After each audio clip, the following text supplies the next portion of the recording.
Well, a couple of weeks ago, we had a discussion here on Beat the Press about using the word alleged when describing marathon bomber Dzhokhar Tsarnaev. And we're having that discussion again today because earlier this week, his defense team admitted he did it.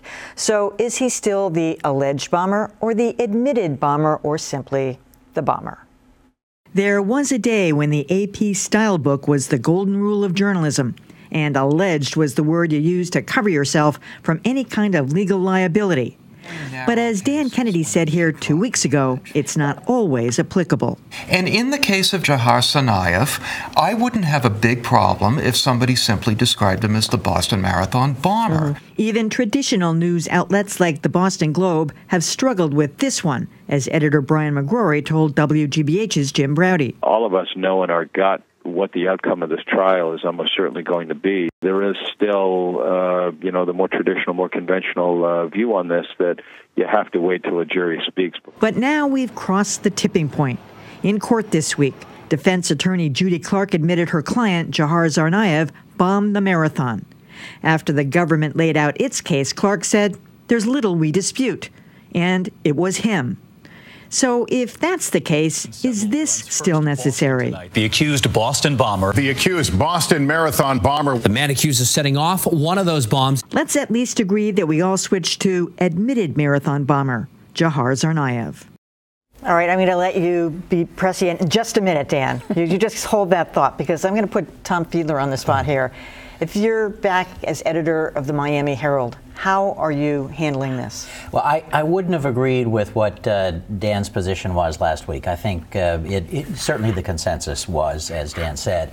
But I think, as Brian McGrory said, the Globe editor, the jury hasn't spoken yet. And our judicial system says that you are innocent until proven guilty. And in this system, he either has to admit it by pleading guilty. He has that option, and he hasn't chosen to do that, or the jury would speak. So I think the middle ground, the safe ground, is what you are describing. The admitted. It's admitted, self-described, something along that line that just still. Can you drop alleged forward. At this point, though? Oh yeah, alleged. Okay. I think that went away with the opening statement. So it went away with the opening statement, but not now. You can take credit, Dan. For Okay, well, I'm not going to take credit because, in fact, it changed considerably once the defense team admitted that he did it. So I'm going to kind of push back the other way now, and I would caution the media against saying that he's guilty. Yeah, that's different. Because that's a legal terminology. He did it. It's been pretty clear for a long time that he did it,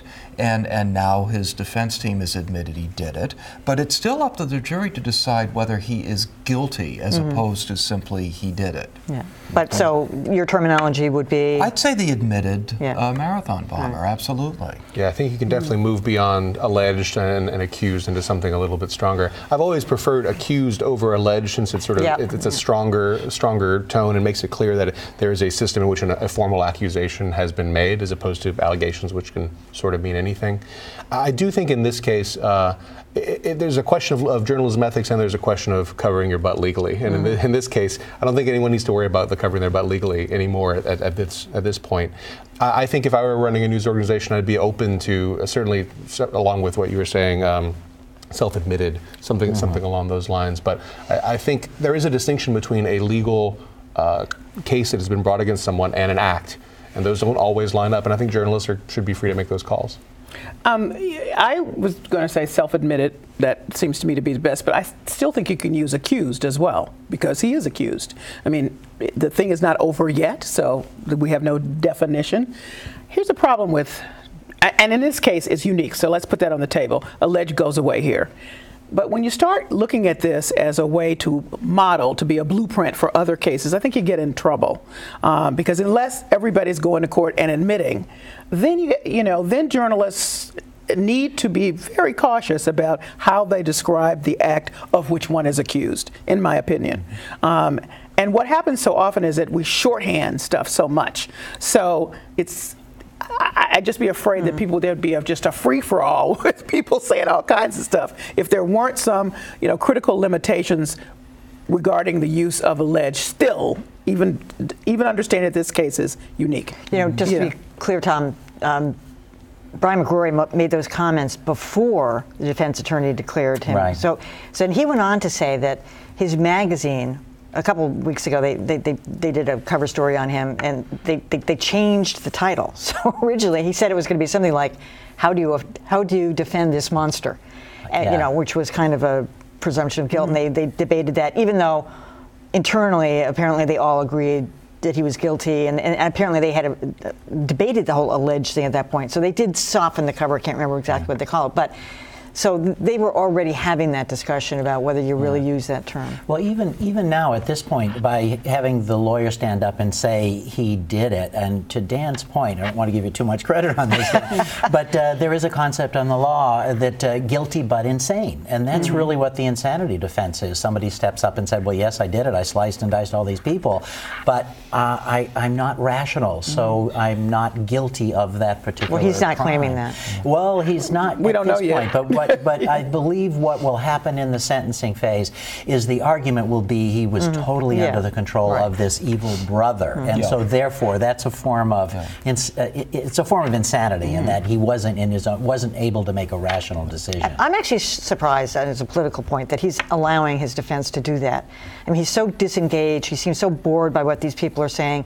At least you'd think he'd have a sympathetic, he'd drop a tear or something when Bill Richard gets up there, but he's got nothing. He seems to be pretty cold, doesn't he? Yeah, cold. Here's what we can wait for now. I mean, I don't know how much coverage they deserve, but the Free Dzhokhar people are still out there. Wow. And we're going to be hearing from them that just because Tsarnaev's lawyers said he did it doesn't mean that he did it. And they had their own reasons and motives for saying that he did it. And maybe they just lied to spare him from the death penalty. Or he's been sucked into the conspiracy himself now. By the way, we should admit that we got some pushback on this. Yes, we did. Some of it rather vituperative, should we say?